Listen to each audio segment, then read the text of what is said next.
Hi friends, welcome to ഷമീസ് kitchen. എല്ലാവർക്കും സുഖമാണല്ലോ. ഇന്നത്തെ നമ്മുടെ സ്പെഷ്യൽ എന്ന് പറയുന്നത് വളരെ രുചികരമായിട്ട് തയ്യാറാക്കിയെടുക്കാൻ പറ്റുന്ന നല്ലൊരു ക്യാരറ്റ് സാബുദാന ഖീറിൻ്റെ റെസിപ്പിയാണ് കേട്ടോ. ഇച്ചിരി മധുരം കഴിക്കണമെന്ന് തോന്നുമ്പോൾ അല്ലെങ്കിൽ വീട്ടിൽ വിശേഷ ദിവസങ്ങളിലൊക്കെ വളരെ എളുപ്പത്തിലും രുചികരമായിട്ടും നമുക്ക് തയ്യാറാക്കിയെടുക്കാൻ പറ്റുന്നതാണിത്. അപ്പോൾ ഈ വീഡിയോ ഇഷ്ടമായാൽ ഇതൊന്ന് ലൈക്ക് ചെയ്യാനും കൂടെ തന്നെ സബ്സ്ക്രൈബ് ചെയ്യാനും ആ തൊട്ടടുത്ത് കാണുന്ന ബെല്ലൈക്കൻ്റെ ഓള് മറക്കാതെ കൂടെ ഒന്ന് പ്രസ് ചെയ്തേക്കണേ. എന്നാൽ ശരി, ഇതെങ്ങനെയാണ് തയ്യാറാക്കുന്നത് വേഗം ഒന്ന് കണ്ടു നോക്കാം. ആദ്യം നമുക്ക് വേണ്ടത് ഇതുപോലെ ഒരു അരക്കപ്പ് അളവിൽ സാബുനരി ഞാനിപ്പോൾ എടുത്തിട്ടുണ്ട്. അപ്പോൾ സാബുനരി എന്നും പറയാറുണ്ട്, ചവ്വരി എന്ന് ചില സ്ഥലങ്ങളൊക്കെ പറയാറുണ്ട് കേട്ടോ. അപ്പോൾ നമ്മൾ സാധാരണ പായസത്തിലൊക്കെ ചേർക്കില്ലേ, ആ സാബുനരി തന്നെയാണ്. അരക്കപ്പ് അളവിലാണ് എടുത്തിട്ടുള്ളത്. അത് നമുക്ക് ഇതിലേക്ക് ചേർക്കാം, ഒരു ബോളിലേക്ക് ചേർക്കാം. ഇനി നമുക്കിതിലേക്ക് ആവശ്യത്തിനുള്ള വെള്ളം ചേർത്ത് കൊടുത്തിട്ട് നന്നായിട്ട് ഒന്ന് കുതിർക്കാൻ വേണ്ടി വെക്കാം. അതായത് കുറഞ്ഞതൊരു അരമണിക്കൂർ വെക്കണം, മാക്സിമം 1 മണിക്കൂർ വരെ വെക്കാം. 1 മണിക്കൂർ കൂടുതലായാലും പ്രശ്നമൊന്നുമില്ല. നന്നായിട്ട് തന്നെ നമുക്കൊന്ന് സോഫ്റ്റായി കിട്ടണം. അപ്പോൾ ഇതുപോലെ നമ്മൾ കുതിർത്തെടുത്ത സാബുനരി വളരെ പെട്ടെന്ന് തന്നെ വെന്ത് കിട്ടും കേട്ടോ. അതായത് ഒരു 5 മിനിറ്റ് തന്നെ ധാരാളം മതിയാവും നമ്മൾ ഈ സാബുനരി നല്ലതുപോലെ ഒന്ന് വെന്ത് കിട്ടാനായിട്ട്. ഇതുപോലെ നമ്മൾ കുതിർക്കാതെ ചേർക്കുകയാണെന്നുണ്ടെങ്കിൽ ഒരുപാട് ഇങ്ങനെ കുഴഞ്ഞു പോകും. അതായത് ആ ഒരു ഓരോ ബോൾസും അങ്ങനെ ബോളായിട്ട് കിടക്കാതെ എല്ലാം കൂടി കുഴഞ്ഞു മറിഞ്ഞു പോകും. അതിൻ്റെ പേരിൽ എപ്പോഴും പായസമൊക്കെ തയ്യാറാക്കുന്ന സമയത്ത് എന്ത് സാബുനരിയിൽ ചെയ്താലും ഇതുപോലെ ഒന്ന് കുതിർത്തിട്ട് ചെയ്യുകയാണെന്നുണ്ടെങ്കിൽ വളരെ എളുപ്പമായിരിക്കും. അപ്പോൾ ഞാനിത് ഏകദേശം 1 മണിക്കൂർ വരെ ഇതൊന്ന് കുതിർക്കാൻ വേണ്ടി മാറ്റി വയ്ക്കുകയാണ്. ഇനി നമുക്ക് വേണ്ടത് ക്യാരറ്റാണ്. അപ്പോൾ ഞാനിപ്പോൾ ഒരു 400 ഗ്രാം അളവിലാണ് ക്യാരറ്റ് എടുത്തിട്ടുള്ളത്. അത്യാവശ്യം വലുതിൽ 2 ഒരു മീഡിയം സൈസിൽ ഒരു ക്യാരറ്റും എടുത്തിട്ടുണ്ട്. ഇനി ഇതിൻ്റെ പുറം ഭാഗത്തെ ആ ഒരു തോലെല്ലാം നമുക്കൊരു പീലർ കൊണ്ട് നന്നായിട്ടൊന്ന് പീൽ ചെയ്ത് കൊടുക്കാം. അതല്ലാന്നുണ്ടെങ്കിൽ ഒരു കത്തി കൊണ്ട് ചെറുതായിട്ടൊന്ന് വരഞ്ഞ് മാറ്റിയാലും മതിയാവും. നമ്മുടെ ഈ കിച്ചണിൽ യൂസ് ചെയ്യുന്ന കടായിയുടെയും അതുപോലെ തന്നെ ഇൻഗ്രീഡിയൻസിൻ്റെയൊക്കെ പർച്ചേസിംഗ് ലിങ്ക് ഒരുപാട് പേര് കമൻസിൽ ചോദിക്കാറുള്ളതാണ്. അപ്പോൾ ഇതിൻ്റെയൊക്കെ ആമസോൺ പർച്ചേസിംഗ് ലിങ്ക് ഞാൻ ഡിസ്ക്രിപ്ഷൻ ബോക്സിൽ കൊടുത്തിട്ടുണ്ട്. ആവശ്യമുള്ളവർക്ക് ആ ലിങ്ക് ക്ലിക്ക് ചെയ്ത് പർച്ചേസ് ചെയ്യാവുന്നതാണ് കേട്ടോ. അപ്പോൾ നമ്മുടെ ക്യാരറ്റിൻ്റെ പുറന്തോടൊക്കെ ഒന്ന് മാറ്റിക്കഴിഞ്ഞാൽ ഇനി നന്നായിട്ട് ഒന്ന് കഴുകിയതിന് ശേഷം നമുക്കൊരു ഗ്രേറ്ററിൽ വെച്ചിട്ട് നല്ലതുപോലെ ഇതൊന്ന് ഗ്രേറ്റ് ചെയ്തെടുക്കാവുന്നതാണ്. ഇതുപോലെ നമ്മുടെ ക്യാരറ്റ് എല്ലാം നന്നായിട്ട് തന്നെ ഞാനതൊന്ന് ഗ്രേറ്റ് ചെയ്തെടുത്തിട്ടുണ്ട്. അപ്പോൾ ഗ്രേറ്റ് ചെയ്തെടുക്കുമ്പോൾ പ്രത്യേകം ശ്രദ്ധിക്കേണ്ടത് ഒരുപാട് കനം കുറഞ്ഞിട്ട്, അതായത് നല്ല തിന്നായി പോകേണ്ട ആവശ്യമില്ല. എങ്കിൽ പിന്നെ എല്ലാം കൂടി കൂടിക്കുഴഞ്ഞ് കട്ടയ്ക്കായിരിക്കും ഉണ്ടാവുന്നത്. അതിൻ്റെ പേരിൽ അത്യാവശ്യം കനത്തിന് തന്നെ നമുക്കൊന്ന് ഗ്രേറ്റ് ചെയ്തെടുക്കാവുന്നതാണ്.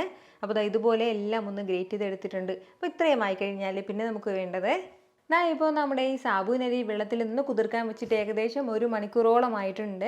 അത്രയും സമയം കൊണ്ട് തന്നെ നമ്മുടെ സാബുനരി നല്ലതുപോലെ തന്നെ ഒന്ന് സോഫ്റ്റായി കിട്ടിയിട്ടുണ്ട്. ഇനി നമുക്ക് വേണ്ട എന്താണെന്ന് വെച്ചാൽ ഇതിലെ കംപ്ലീറ്റ് വെള്ളവും മാറ്റിയിട്ട് വേണം നമുക്ക് പാലിലേക്ക് ചേർക്കാനായിട്ട്. ഞാനിപ്പോൾ ഒരു കടായി ഒന്ന് അടുപ്പത്തേക്ക് വെച്ചിട്ടുണ്ട്. അതൊന്ന് ചൂടായി വരുമ്പോഴത്തേക്കും ഇതിലേക്ക് നമുക്ക് 2 ടേബിൾ സ്പൂൺ അളവിൽ നെയ്യ് ചേർത്ത് കൊടുക്കാം. നെയ്യ് ഒന്ന് ഉരുകി കഴിഞ്ഞാൽ പിന്നെ ഇനി നമുക്ക് ഇതിലേക്ക് വേണ്ടത് കുറച്ച് അണ്ടിപ്പരിപ്പും കുറച്ച് ബദാമും ഞാൻ ചെറുതായിട്ടൊന്ന് അരിഞ്ഞെടുത്തിട്ടുണ്ട്. അത് ചേർക്കാവുന്നതാണ്. അപ്പോൾ ഇത് രണ്ടും കൂടി ചേർത്തിട്ട് നല്ല രീതിക്ക് നമുക്കൊന്ന് വറുത്തെടുക്കാവുന്നതാണ്. നമ്മുടെ അണ്ടിപ്പരിപ്പിൻ്റെയും ബദാമിൻ്റെയും കളറൊക്കെ ലൈറ്റായിട്ടൊന്ന് മാറി വരട്ടെ. ഞാനിപ്പോൾ ഇതിലേക്ക് അണ്ടിപ്പരിപ്പും ബദാമും മാത്രമേ ചേർത്തിട്ടുള്ളൂ. ഇനിയിപ്പോൾ നമുക്ക് ഇഷ്ടമുള്ള വേറെ എന്തെങ്കിലും നട്ട്സ് ഉണ്ടെങ്കിൽ, അതായത് മുന്തിരിയൊക്കെ ഉണ്ടെങ്കിൽ മുന്തിരി ചേർക്കാം. വേറെ ഏതെങ്കിലും നട്ട്സും കൂടി ഉണ്ടെങ്കിൽ അതൊക്കെ ചേർക്കാവുന്നതാണ് കേട്ടോ. ഇപ്പോൾ നമ്മുടെ ബദാമിൻ്റെയും അണ്ടിപ്പരിപ്പിൻ്റെയും കളറൊക്കെ ലൈറ്റായിട്ട് മാറി തുടങ്ങിയിട്ടുണ്ട്. ഇനി നമുക്കിത് എടുക്കാവുന്നതാണ്. ഇനി നമുക്ക് വേണ്ടത് ബാക്കി വന്ന ഈ നെയ്യിലേക്ക് നമുക്ക് അരിഞ്ഞു വെച്ചിരിക്കുന്ന ക്യാരറ്റ് ചേർത്ത് കൊടുക്കാം. ക്യാരറ്റും ചേർത്ത് കൊടുത്തിട്ട് ഫ്ലെയിം ഒന്ന് മീഡിയത്തിൽ വെച്ചിട്ട് ഒരു 3-4 മിനിറ്റ് നമുക്കൊന്ന് വഴറ്റിയെടുക്കേണ്ടതായിട്ടുണ്ട്. ഇതുവരെയും ഇതുപോലൊരു ക്യാരറ്റ് കീറി നിങ്ങൾ വീട്ടിൽ തയ്യാറാക്കി നോക്കിയിട്ടില്ല എന്നുണ്ടെങ്കിൽ ഉറപ്പായിട്ടൊന്ന് ചെയ്ത് നോക്കിക്കണം കേട്ടോ. നന്നായിട്ട് ഇഷ്ടമാവുന്ന ഒന്നാണ്. ഇതിപ്പോൾ നമ്മളിങ്ങനെ ഒന്ന് വഴറ്റാൻ തുടങ്ങിയിട്ട് ഏകദേശം ഒരു 4 മിനിറ്റോളം ആയിട്ടുണ്ട്. അപ്പോൾ ഇത്രയും തന്നെ മതിയാവും. പകുതിയിലധികം തന്നെ നമ്മുടെ ക്യാരറ്റ് എല്ലാം വെന്തിട്ടുണ്ട്. അപ്പോൾ ഇനി നമുക്ക് ഒരു പ്ലേറ്റിലേക്ക് മാറ്റാവുന്നതാണ്. ഇനി നമുക്ക് അതേ കടായിലേക്ക് തന്നെ 1 ലിറ്റർ അളവിൽ ഞാനിപ്പോൾ പശുവിൻ പാൽ എടുത്തിട്ടുണ്ട്. അത് ചേർക്കാവുന്നതാണ്. പാൽ ചേർത്ത് കൊടുത്തിട്ട് ഇടയ്ക്കിടയ്ക്ക് നന്നായിട്ടൊന്ന് ഇളക്കി കൊടുത്ത് ഇത് നല്ലതുപോലെ തന്നെ ഒന്ന് ചൂടാക്കിയെടുക്കാം. അപ്പോൾ ഇത് ഇടയ്ക്ക് ഇളക്കി കൊടുത്തില്ല എന്നുണ്ടെങ്കിൽ ഇത് അടുക്കി പിടിക്കും. നിങ്ങൾക്ക് അറിയാവുന്നതാണ്, പാലിൻ്റെ ഫാറ്റ് കംപ്ലീറ്റ് ആയിട്ട് അടുക്കി പിടിച്ചിരിക്കും. അപ്പോൾ ഇടയ്ക്കൊന്ന് ഇളക്കി കൊടുക്കുമ്പോഴത്തേക്കും ആ ഒരു പ്രശ്നം ഉണ്ടാവില്ല.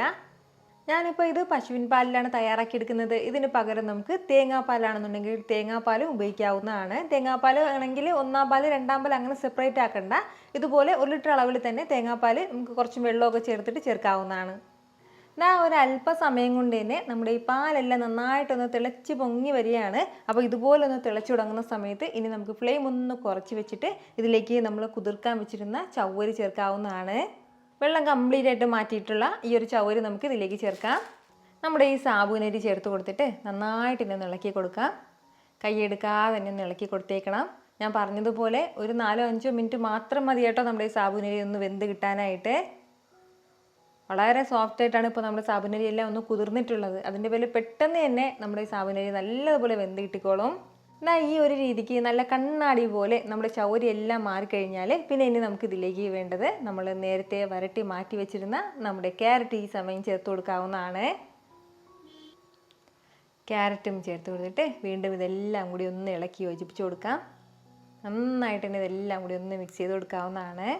നമ്മുടെ ഈ ക്യാരറ്റും ചേർത്ത് കൊടുത്തു കഴിഞ്ഞാൽ പിന്നെ ഒന്ന് കൈയെടുക്കാതെ 2-3 മിനിറ്റ് ഇളക്കി കൊടുത്തുകൊണ്ടേ ഇരിക്കണം കേട്ടോ. ഒരുപാട് സമയമായിട്ട് നമുക്ക് തിളപ്പിക്കേണ്ട വേവിക്കേണ്ട ആവശ്യമൊന്നുമില്ല. ഇതിപ്പോൾ ഇങ്ങനെ തിളയ്ക്കാൻ തുടങ്ങിയിട്ട് ഏകദേശം ഒരു 3-4 മിനിറ്റോളം ആയിട്ടുണ്ട്. അത്രയും സമയം കൊണ്ട് തന്നെ നല്ല പെർഫെക്റ്റ് ആയിട്ട് റെഡിയായി വരുന്നുണ്ട്. ഈ ഒരു രീതിക്ക് നമ്മുടെ ഈ പാലെല്ലാം ഇത്രയും കട്ടിക്കാണ് കേട്ടോ ഇപ്പോൾ ഉള്ളത്. ഇതുപോലെ ഒന്ന് കുറുകി കിട്ടിയിട്ടുണ്ട്. നമുക്കിത് പാലിങ്ങനെ വറ്റിച്ചെടുക്കണം എന്നുള്ള ആവശ്യമൊന്നുമില്ല. ഈ ഒരു സമയം ഇനി നമുക്കിതിലേക്ക് ചേർക്കേണ്ടതാണ് ഒരു 3 ഏലക്കയുടെ സീഡ് മാത്രം ഇതുപോലെ ഒന്ന് ചെറുതായിട്ട് ചതച്ചെടുത്തിട്ടുണ്ട്. ആ ഏലക്ക ഇതിലേക്ക് ചേർക്കാവുന്നതാണ്. ഏലക്കയും ചേർത്ത് കൊടുത്തിട്ട് എല്ലാം കൂടി ഒന്ന് മിക്സ് ചെയ്തെടുക്കണം. ഈ ഒരു രീതിക്ക് ഇതുപോലെ നന്നായിട്ടൊന്ന് യോജിപ്പിച്ചെടുത്ത് കഴിഞ്ഞാൽ ഇനി നമുക്ക് ഫ്ലെയിം ഓഫ് ചെയ്ത് കൊടുക്കാവുന്നതാണ്.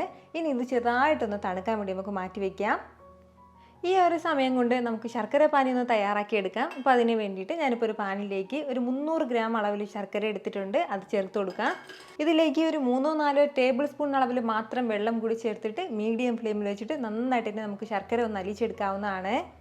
നമുക്കിപ്പോൾ ഇതിലേക്ക് ശർക്കരയാണ് ചേർക്കേണ്ടതെന്നുള്ളത് കൊണ്ടാണ് ഈ ഒരു സ്റ്റെപ്പ് നമുക്ക് ചെയ്യേണ്ടി വരുന്നത്. അതല്ല പഞ്ചസാരയാണ് ചേർക്കേണ്ടതെങ്കിൽ ഡയറക്റ്റായിട്ട് പാലിലേക്ക് തന്നെ നമുക്ക് പഞ്ചസാര മധുരത്തിന് ആവശ്യമായിട്ടുള്ള പഞ്ചസാര ചേർക്കാവുന്നതാണ് കേട്ടോ. ഏകദേശം ഒരു 1/4-3/4 കപ്പോളം പഞ്ചസാര എങ്കിൽ നമുക്ക് ആവശ്യമായിട്ട് വരും. ആദ്യം ഒരു 1/2 കപ്പ് അളവിൽ പഞ്ചസാര ചേർക്കുക. നിങ്ങൾക്ക് മധുരം കൂടുതലോ കുറവോ വേണമെന്നുണ്ടെങ്കിൽ മാത്രം എക്സ്ട്രാ കൂടുതൽ ചേർക്കാവുന്നതാണ്. നന്നായിട്ട് നമ്മുടെ ശർക്കര ഒന്ന് അലിഞ്ഞ് കിട്ടിയാൽ മാത്രം മതിയാവും. ഒരു നുൽ പരുവൊന്നും ആകേണ്ട ആവശ്യമില്ല. ഇപ്പോൾ നമ്മുടെ ഈ ശർക്കര എല്ലാം നല്ല രീതിക്ക് തന്നെ ഒന്ന് അലിഞ്ഞ് കിട്ടിയിട്ടുണ്ട്. ഇതുപോലെ ഒന്ന് ഒരുക്കി കഴിഞ്ഞാൽ ഇനി നമുക്ക് ഫ്ലെയിം ഒന്ന് ഓഫ് ചെയ്ത് കൊടുക്കാവുന്നതാണ്. അപ്പോൾ നമ്മുടെ ശർക്കരയിൽ ഇപ്പോൾ അത്യാവശ്യം പൊടി മണ്ണൊക്കെ ഉള്ളതാണ്. അപ്പോൾ അതൊന്ന് അരിച്ച് വേണം നമുക്ക് നമ്മുടെ പാലിലേക്ക് ചേർക്കാനായിട്ട്. ഈ ഒരു സമയം കൊണ്ട് ആ ഒരു തിളയ്ക്കുന്ന ചൂടൊന്നും മാറി കിട്ടിയിട്ടുണ്ട്. അത്യാവശ്യം ചൂടുണ്ട്, എന്നാലും ആ തിളച്ചുകൊണ്ടിരുന്ന ആ ഒരു ചൂട് പോയിട്ടുണ്ട്. ഇപ്പോൾ നമുക്കിതിലേക്ക് ശർക്കര പാനി അരിച്ച് ചേർക്കാവുന്നതാണ്. നമ്മൾ ശർക്കര പാനി ഇതിലേക്ക് ചേർക്കുമ്പോഴും ശർക്കര പാനി ഒരുപാട് ചൂടായിട്ടുണ്ടാവാൻ പാടില്ല. ചെറിയ ചൂടോടുകൂടി വേണം ചേർക്കാനായിട്ട്. അപ്പോൾ നമ്മൾ ഇതുപോലെ സെപ്പറേറ്റ് ആയിട്ട് ഇതിലേക്ക് ചേർക്കുന്ന കാരണം എന്താണെന്ന് വെച്ചാൽ പാലും ശർക്കരയും കൂടി നമ്മൾ ഒരുമിച്ച് ഇപ്പോൾ തിളപ്പിക്കുകയാണെന്നുണ്ടെങ്കിൽ പാല് പിരിഞ്ഞു പോകും. അതിൻ്റെ പേരിലാണ് ചെറുതായിട്ടൊന്ന് തണുത്തതിന് ശേഷം മാത്രം നമ്മൾ ശർക്കര പാനി ഇതിലേക്ക് ചേർത്ത് കൊടുക്കുന്നത്.